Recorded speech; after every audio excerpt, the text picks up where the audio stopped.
Hi, everyone. Welcome to Genome Live.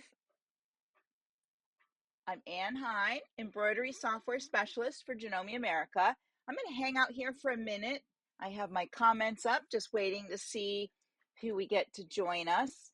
And then I guess maybe I'll put the camera on. It is right at 3 o'clock, but I'm still going to wait a minute or two for people to join. So let me get my welcome screen gone here. There we go. Hi, everyone. So welcome. It is Thursday, so that means it's Artistic Digitizer with me. And in case you don't know who I am, I'm Ann Hine, embroidery software specialist for Genome America. And I'm coming to you from my home studio because I work remotely for Genome. And today we're going to be talking about knockdown stitches or Netfill. And Netfill is one of the fill properties you have in the Artistic Digitizer software. Basically, a lot of people use it for like sort of the underlayment when you're doing a towel to hold down the loops and things like that. So you can use it that way. And I'm going to show you some of that, but you can also use it in more decorative ways as well. So there's a lot of different uses for it. So while we're waiting, if you can hear me and the sound is good, give me a thumbs up so I know we have people out there and that everything is working good. And I'm double checking here where things are. Sometimes my announcements come on different pages, which is interesting. All right, so we'll see. There's always like a little lag between when you send me something and when I get it. But as I said, we're going to be talking about Netfill. And I'm going to show you a Netfill design that I used to do with a towel. I've done a couple of these things before. Oh, there we go. You know, people are out there. So that's really good. So I'm just going to move to my other camera and give you a look at that. So here we go. So here we are. So this is a towel I did with a monogram. And I'm going to hold it up close so you can see, I did fill it with a net fill in here. You can kind of see the stitching. I left the water soluble on the top. It's starting to come up over here. So a little bit of this will come through, but it's better than all of this. So it's going to hold down a lot of that so that you get a nicer monogram on a towel. So it's great for anything with nap like this. Here's a couple of things here too. Here's a few that I did.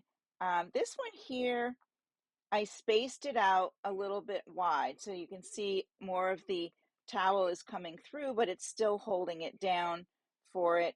Here, I made it a little tighter. Here, I made the stitches long. I don't suggest this. See how this is? You're going to get something caught on that and pull that out. Here, I did a really full one. Plus, let me see what this one is. I followed my letters a little bit too on doing that one. And then down here, this is just a big oval. And I did use a bit of a wide net fill on there. So let me see if we can see the back. Not that good. Okay. Thought that would be a good way to show. So I don't know how many of you have used that before. Oh, thanks, Marty, for letting me know you can hear me. That's always important. I did use it a couple weeks ago when I was working on my spa day items, and these are just the little slippers. And the last one I did use, I just left the net fill behind here, even though I was stitching this on a piece of organza. And then I trimmed it really close and I put it on the little slipper like that. And I just did a little hand stitching around there. You could use a fabric glue to hold it on too as well, but I just put a little bit of stitching on there because these, I think we can wash these occasionally. So I just didn't want it to fall off. But I could have left it off here because I did sew over the organza, but on the towels that I did and on the robe, I used it on that and it worked fabulously on all of that. All right, so that's with that. Now you can also use it so it looks decorative, like this here. I used it as a background fill. I don't really need to hold down anything on this cotton towel, but I wanted to add a little bit of decoration to these towels. There we go, hangry. And I did different things also. You can see, I'll put these close. This one I did more of the Netfill type, and here I stretch things out. You can see it's a little wider stitched on that one. And then I decided, I think that was my sample one, and I decided I would just go with that little bit tighter look. These are actually dish towels, but I cut them down as small napkins. And then I just put the little words on there. And of course, I could have made my little box smaller, but I was trying to keep it so that when you folded these up, they all stayed the same. You know, if you're obsessive compulsive, how you have everything's folded in a drawer. Oh, here's good. Here's a good one. And you can make them in shapes. You don't have to do just an ovally shape here with that where I curved my corners. You could make a big arrow. Eat your veggies. And then I have this one here for dessert first. So it makes a nice way for those, you know, this does have that striping behind it, so it helps, I think it helps the letters stand out a little bit more on here. So that's one reason I did it. And I do like this arrow. I think I might do more shaped ones on other ones that I do. But this is a good way. You can get 2 napkins out of each of these towels. So it's a good way to get some napkins made and have them kind of fun at the same time. All right. Now you can use the net fill when you're doing cut work. This is a little cut work design. And as it's stitched at one point, before it does the net fill and the satin stitching, you put your cut work blades in, your cut work needles, and it does the cuts all around here, and the centerpiece comes out, and then it'll do the net fill. And you have control over that net fill, how big or how wide you want that net fill to be. And that's what it looks like on the back, like that. Here's a decorative use of the net fill. So this is one of those kind of pashima scarves that I had, and I just wanted, you know, a light design on here, and so I created my net fill shape here, and then I added some embroideries on top of it, and then some monogramming down here. And on my monogramming, I did add some little dots, you know, because I am polka, so I have to have my dots on there as well. So I didn't put anything on this end yet. I'm not sure what I'm going to put over here, but it's a nice way to, I mean, I don't really need a net fill on here, but it's a nice way to give it, you know, a little background behind your designs and add a little bit more interest to it. So think about that when you're creating your embroideries. You can just make a little shape to put behind them and fill it with the net fill and just have something, you know, interesting to look at. And then on the back side, I did use this is actually a woven stabilizer, and it's black. And then I just trimmed it close. It's an iron-on. So this is a little bit of a, you know, wiggly weave. So I wanted to hold it in place, but it's very light.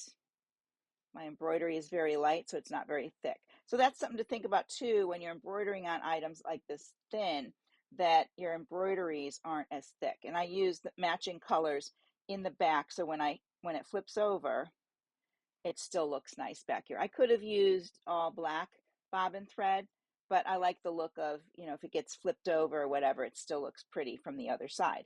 And that's just a design element that you can decide as you're working on your things. You don't have to change your bobbins for every color, but if you want, when things show on the back, if you don't want it to be all one color, you have that option. Now this last one, we've seen several of these, and this is sort of a reverse applique. It's a little bunny, and what I did is I used the net fill out here to go around my bunny,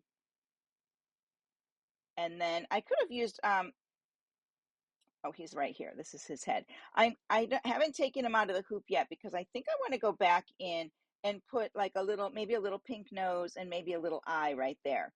and just leave it like that so you can see it a little bit better. But I did use, when I was doing this part of the net fill, I used two different colors, and I could have used even a little bit darker things if I wanted to make it stand out a little bit more. This was my sample, so I could see, you know, how it's going to look. It's just a washcloth that I used so that I can see exactly how that's going to look. It's going to show up. But I used a sort of a, you know, white crystally color and then a very pale blue to create the look here. But I could have used two more distinct colors, and they would have been part of the design element as well. These are sort of blending into the background, so maybe I could have used different colors. So that's why when you do a sample, sometimes you're like, oh, you know, I'm going to try something on the next one. And I do have room on the other end. I could flip it over and do something on the other end. But before I do that, I'm going to test out getting a little nose and eye on here just to see how I like it before I go to the other one. And then I'll switch to the other one. All right, so that's it for samples. What I want to do is go back to the software, and then I can show you guys a few ways how you work with the Netfill. And I'm going to go back here. Let me close. I have a couple extra things open, so I'm trying to close those as I go. Here we go. There we are. All right. So let me open the software and we'll go from there. There are, you know, for those of you, maybe if you don't have Artistic Digitizer and you're watching, there are knockdown presets that you can purchase too, but they're not as moldable as, you know, making them in the software. In the software, you can, you know, use your editing tools, your editing nodes, and reshape anything to be the shape that you want it to be. So that's why I like using it in there. Okay, so let me go ahead and I'll move to the software. And let's see here. There we go. All right, let me go on to the welcome page here. All right, so let me open up this one here. This is from the 2 weeks ago or whatever, and you can see how this was my embroidery over here in the blue. And then what I did is I drew, here's the shape over here. I just drew with the Digitize Outline Shape tool here. Let me see if I can get my, edit. Let's see, select this. Now, why is it not selecting for me all of a sudden? Something weird is happening. You know, let me try this one. It's the same. There we go. All right, so this one is already the embroidery design. Let me go to my browser because I think I have it in here. Here we go, family 2 maybe. Yeah, for some reason this is a weird one. It's not, I don't know what happened there. But you can come in here and, you know, reshape that. These are already Jeff files, my draw files on my other computer.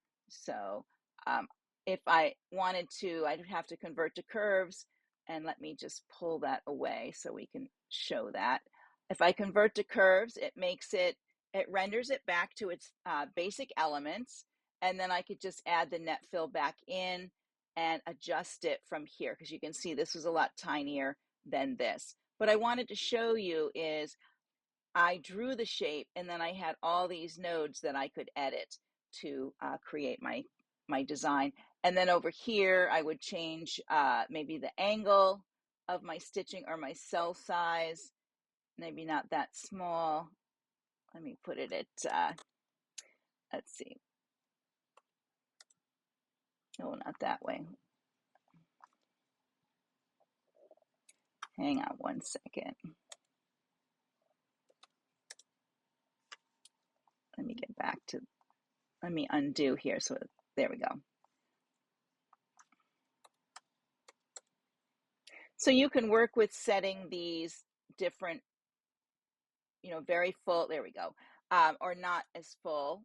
That's kind of a good look there. And then I can angle them as well if I wanted to. Now, when they angle, sometimes you get an extra stitch in there. And if you keep moving your angle, you can get, sometimes you can get those to move, there we go, out of the way for you. There you go. So I angled it, and I just want to show you, you can just draw your shape and then fill it with the net fill. All right, So let's go back and take a look at doing the bunny here. And I can show you how I did that one. All right, so I had a basic outline of a bunny that I brought in, and again, I drew around it to get this shape. So there we go.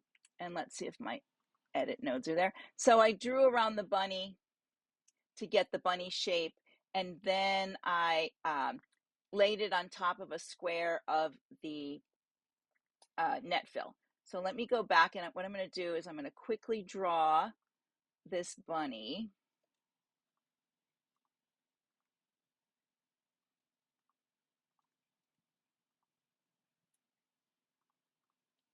As we go around. Now I'm using the context tool, so I can left click and get curves, and I have to hold down shift to get the straight lines or the cusp nodes.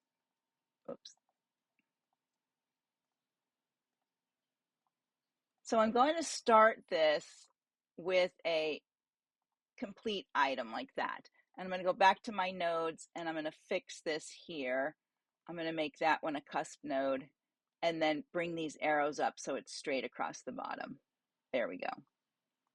Now there are some designs in the clip art that you can use, but you can bring in any, you could bring in an SVG from, one of the Daily Art Hub or something like that to get your shape. So that's my shape. I'm going to select it. I'm just going to move it down here to get it out of the way of that.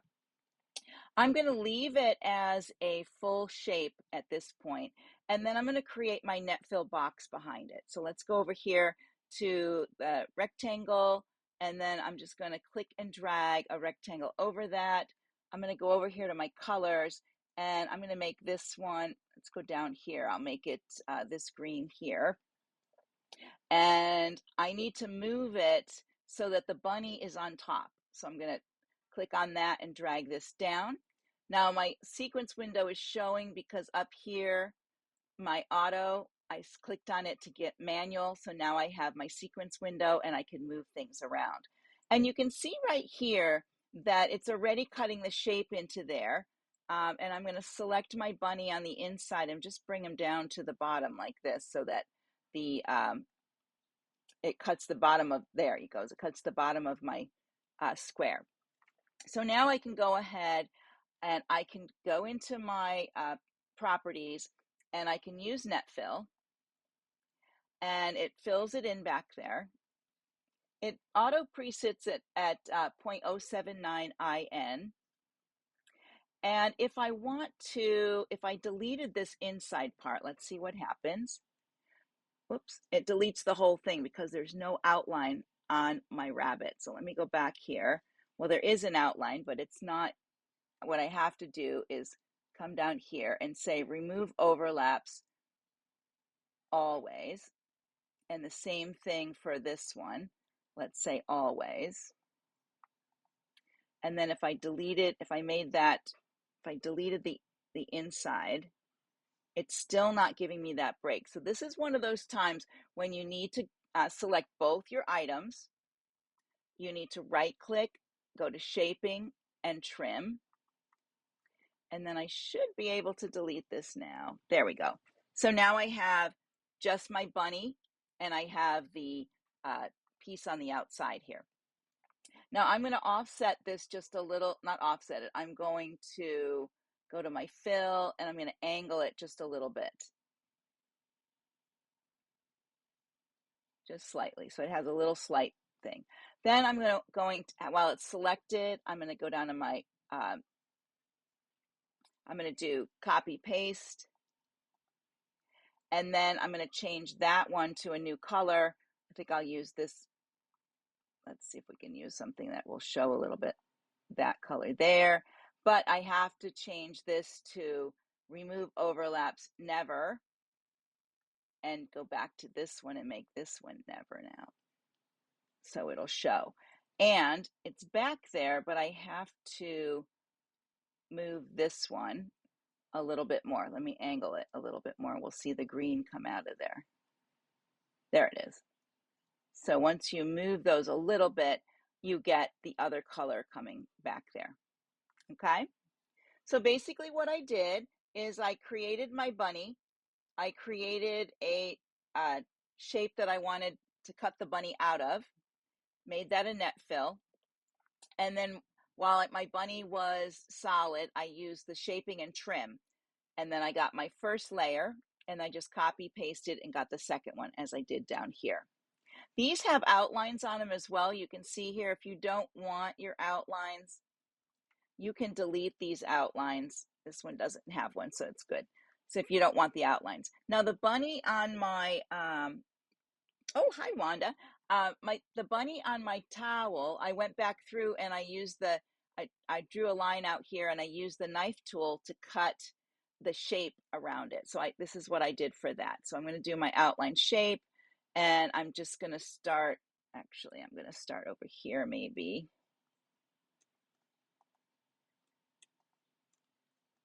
And I worked my way around like this.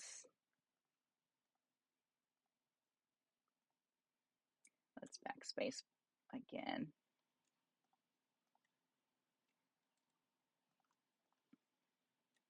Now, if you haven't used the Digitize Outline Shape tool, I've done several videos on those, and you'll be able to find those on the Janome YouTube channel.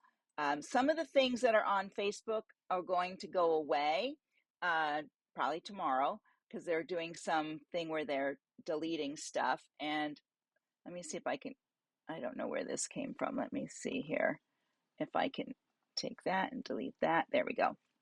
Now, before I get rid of this, before I cut this, what I want to do is make a copy of it, and then I'm just going to drag it down.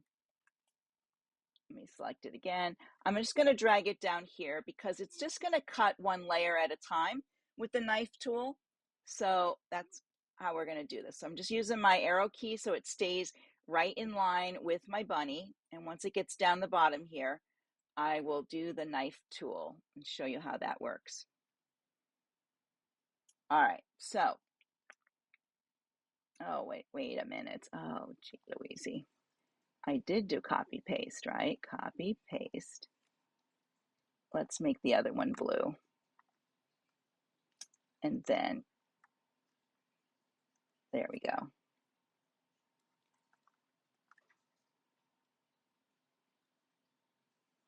So I use the arrow key. I'm going to go away from the arrow key because, you know, when you try to drag it down, it never goes straight. But just for time's sake, I'm going to put it down there. Now I'm going to select the green one, and I'm going to select the orange here. I'm going to right click, knife, and it's going to trim the orange part away. So if I step away from here and I touch this, well, of course it doesn't do it now. Oh, I know what happened. Hang on. My outline joined up with other outlines. So let me just do,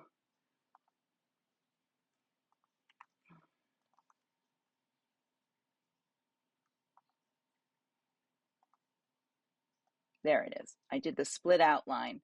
So now you can see the orange went away, right? So we just have orange, and I have the green, well, actually the wrong side cut away. You know, sometimes when things are going well, let's put this back together.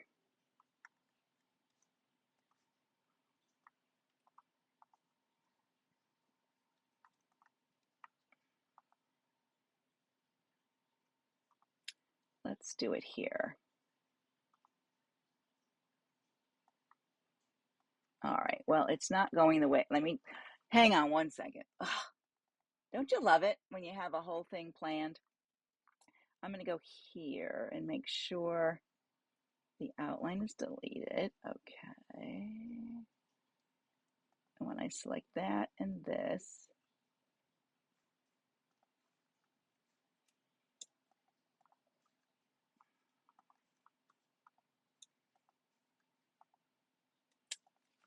okay, here we go. That and this. There we go. Now I should be able to pull away the outer part. There we go. Oops. Hang on one second.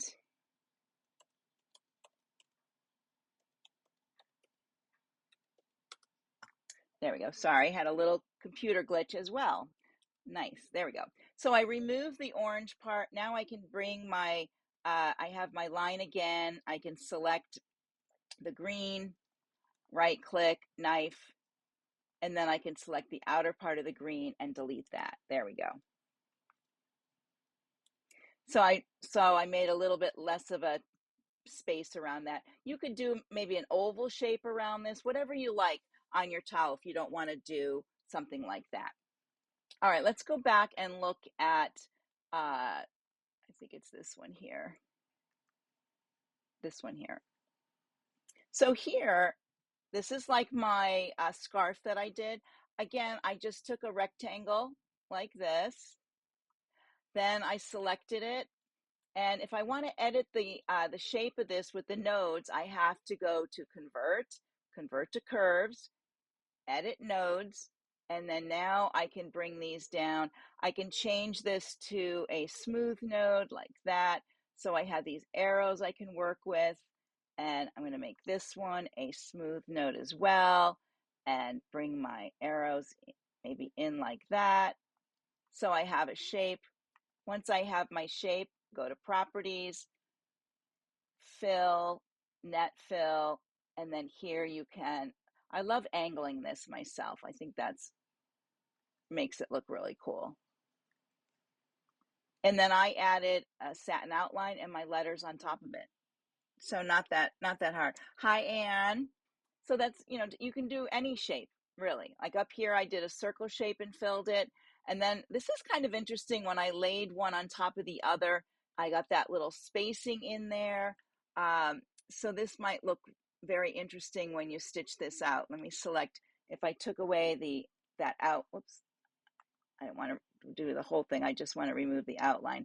So I'd have some shapes like that. So you can, use it inside petals on flowers. If you don't want to have a full stitched flower, you could do some net fill in there. That always looks really good too. Let me see what else I did. The bunny. So this was my first bunny I did. This shape came from the in your tools, insert clip art, and you go to rabbit, and I just picked this one here. So you would just pick your design. Once you have your design, you can make your shape. Maybe I want to make a an ovally shape like this, and I'm going to change the color of that because it just makes things easier as you go. There we go. And I'm going to move the order of it back one, so my bunny is on top. Let me get this over here. And he has an outline. Bring him down like this. I'm going to go over here to properties. Let's see, remove overlaps. Work with your overlaps first. And then let me get a hold of the bunny, because that will help you get those parts cut. Now this is a different, because this is, let me get the outline and see if I can do knife. Well, today things are never going to go the way I want them to go. Hang on one second. So when I did this yesterday, it just popped right on top and it cut the little bunny out of there. So let me see what's happening with this one. But before we go on, when you're making, how many of you have done things with knockdown stitches? Give me some thumbs up if you played with knockdown stitches. Because I want to look at, before we go too further, I want to look at the net fill and talk about, the spacing that's in here. That's where you work with your cell size right here. And if you're working in metric, you can put metric numbers. I'm just putting my cursor there and rolling a little bit, and it makes it move a little bit that way. Let me see, 0.03. There we go. There we go. That's nice. And then you can just layer them. And they make kind of cool designs. Let me go a little bit bigger than that.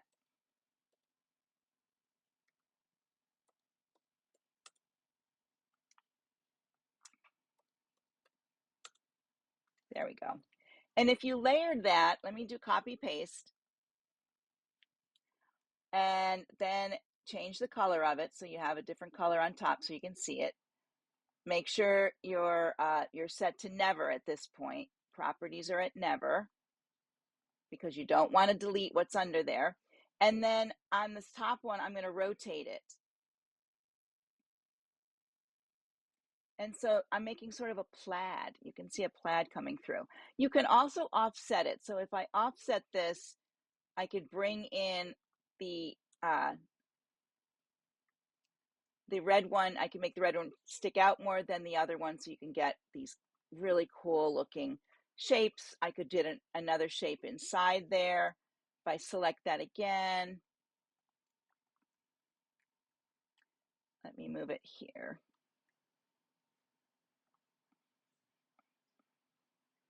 Let's go to this dark blue. And let me offset that one as well.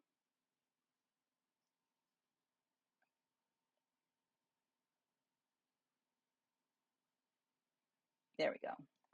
So you can layer these up and create really interesting designs and shading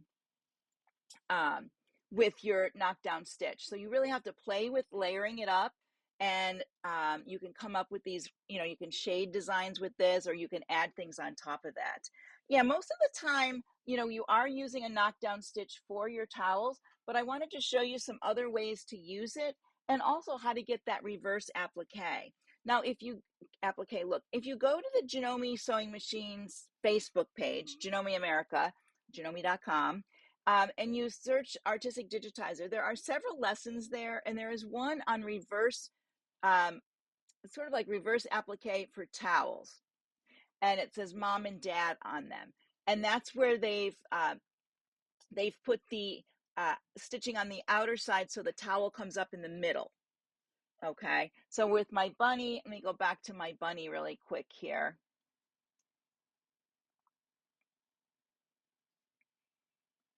Hang on, we'll go over to the bunny. So here, I put this on the outside so the bunny is sticking out here. You're going to see the fluff. And I didn't finish the bottom. I may set him right along here. I don't know. But I do like the look of how this is. You can make on here, I think I would make my Netfill a little tighter. I probably left it at the default, but I think I would do it a little tighter. But you don't know that until you do a sample on the towel that you're using so that you have a good idea of what it looks like. So when you're going to work on a towel, buy one extra one for your sample and then do all your stitching on there. And then you have your good ones to use after that so you know what you're doing. So I hope I've inspired you to use your Netfill in different ways. Let me go back here to the camera. Here we are. All right. So hopefully, this will inspire you to use Netfill, not just behind your letters. And, you don't have to do just a square behind your letters, or, when you're using the shapes tool for rectangle, you can use the roundness. There's a little tab up in the top left corner where you can change the corner from a sharp corner to a rounded corner. So that makes nice. But if you want to do one where you're shaping around your letters, you can draw that with your Digitize Outline Shape tool and create that shape. You can do an auto border around those letters depending on how they're spaced apart, and just adjust that auto border, and you can use that to fill the inside of that for your net fill. But always when you're going to layer something on top, you want to keep the net, even under your letters, you want to keep the net fill under there. So you want to make sure your layers are set to remove overlaps never, okay, in that case, because you don't want it to cut through there. There's times when you do want it to do that, as we saw in some things I did, but when you're putting things on top of each other that you want the help of that net fill to hold down the loops, you want to set it to never. All right, let me see if there's any. It looks like you guys are pretty quiet as far as questions. I think we're pretty. I'm going to check one other spot here because I get questions sometimes over on my extra screen. over here, and there we go. All right, everyone. So I'm going to let you go. It's like my Friday, sort of. And my weekend starts on Thursday, which is kind of weird. Sometimes it does. But anyways, I just want to let you guys know, use some of those other tools that are in your properties. Think outside the box. It's not just for knockdown stitches anymore. It's a great way to add interest and make your embroideries dynamic. I mean, if you're working with some shading things, look to Netfill. You can find some really cool things and play with the sizing with that. All right. Oh, thank you, Roanne. Okay. So, yeah, making the plaid, you have to work with the size of your net fill. And then you can work with different size, your cell size. So where the cell size is, you have to work with your cell size. And then one layer might be a kind of wide one, the next one might be more narrow, and then you change the colors, and that gives you that plaid look as you go. All right. Well, I'm going to let everybody go and get back to your software. Now, I want to remind everyone we did have our last update, the 8944, was a little bit of a challenge for people. We had to do some uninstalling and reinstalling, but there is a new update, 8945, and you can find it under help, check for updates. Now, sometimes you won't see it, or you'll see it, it might go away quickly. It's on like a 12-hour cycle, so it'll come back in 12 hours. So you'll see it again to be able to update it. And you can update now through the software. They fixed that little glitch, so you can do it right through the software. If you have issues, join us over on the Janome Artistic Digitizer Facebook page. We can help tech support that for you. I love that, cooking brisket and plumbing repairs. Oh, plumbing repairs. Hopefully they're not bad. All right, everyone. Have a great day. Thanks for joining me, and we'll see you again. I'll be back next week. Bye for now.